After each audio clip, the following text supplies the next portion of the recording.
बड़ौदा उपचुनाव में जीत दर्ज करने के लिए भारतीय जनता पार्टी पूरा जोर लगा रही है। प्रदेश के सभी बड़े नेता लगातार सभाएं कर गांव के लोगों को अपनी तरफ करने में जुटे हैं। इसी के चलते बीजेपी के प्रदेश अध्यक्ष ओम प्रकाश धनखड़ बड़ौदा हलके के गांव का दौरा कर रहे हैं, जहां उन्होंने उम्मीदवार योगेश्वर दत्त के लिए वोट की अपील की। ओपी धनखड़ ने कहा कि ये चुनाव बड़ौदा, सोनीपत, हरियाणा के लिए ही नहीं बल्कि देश के लिए भी खास है, क्योंकि योगेश्वर दत्त ने विदेशों में जाकर देश का नाम रोशन किया है। योगेश्वर दत्त ने इस देश का नाम रोशन किया है। योगेश्वर दत्त ने तिरंगा झंडा दुनिया के देशों के बीच में फहराया है। योगेश्वर दत्त ने इस देश का जनगण मन दुनिया के देशों के बीच में गवाया है। हरियाणा खेल के लिए जाना जाता है, हरियाणा कुश्ती के लिए जाना जाता है। ये मेरा इलाका इतना कुश्ती का प्रेमी, किसी एक घर में कोई खिलाड़ी कुश्ती करने लग जाए, पूरा गांव 36 जात पूरा गुवाहांड उसको घी दिया करता है। मेरे याद है बचपन से मेरे गांव का ढाला पहलवान इतना भारी उस शख्सियत का नाम था, पूरा गुवाहांड मिलकर उसको घी देता था, क्योंकि हम ये मानते हैं कि पहलवान हमारा साझे का होता है। और योगेश्वर दत्त तो देश के साझे का हो गया, केवल इलाके का नहीं रहा, जिले का नहीं रहा, प्रदेश का नहीं रहा, बड़ौदे का नहीं रहा, पूरे देश का साझे का हो गया।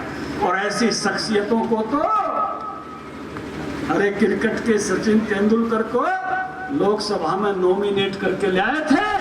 ये तो नॉमिनेशन की व्यवस्था नहीं है हरियाणा जैसे प्रदेश में, नहीं तो ऐसी शख्सियत है योगेश्वर दत्त। अब बड़ौदा वालों आपको मौका मिला है, उसको विधानसभा। ओम प्रकाश धनखड़ ने कहा कि आज बड़ौदा का बीजेपी के पक्ष में माहौल है और लगातार उनकी जनसभा में भीड़ बढ़ती जा रही है, जिसके चलते लोगों ने मन बना लिया।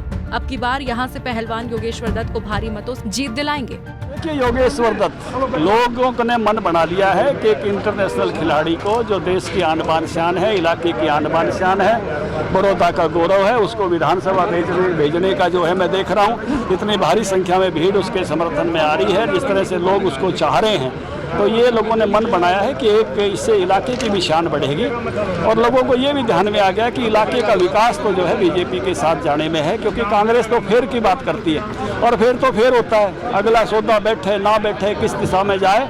अब लोगों जो है ना अब लोगों की महत्वाकांक्षा विकास की है और अच्छे लोगों को विधानसभा में भेजने की।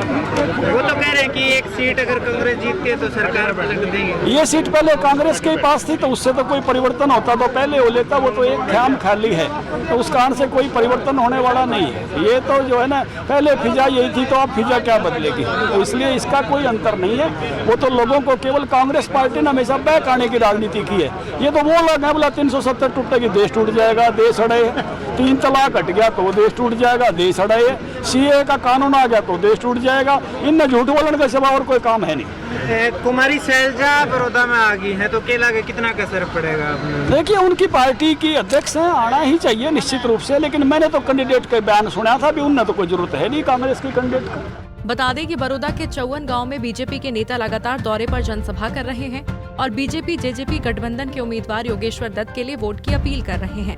पिछली बार के बीजेपी और जेजेपी के वोटों को देखा जाए तो आंकड़ा 70,000 के पास रहा था, लेकिन असल में दोनों पार्टियां अपना वोट शेयर कितना बचा पाती हैं और योगेश्वर दत्त को कितनी बड़ी जीत दिला पाती हैं, ये 10 नवंबर को खुद ब खुद साफ हो जाएगा। गोहाना से सुनील जिंदल, पंजाब केसरी टीवी।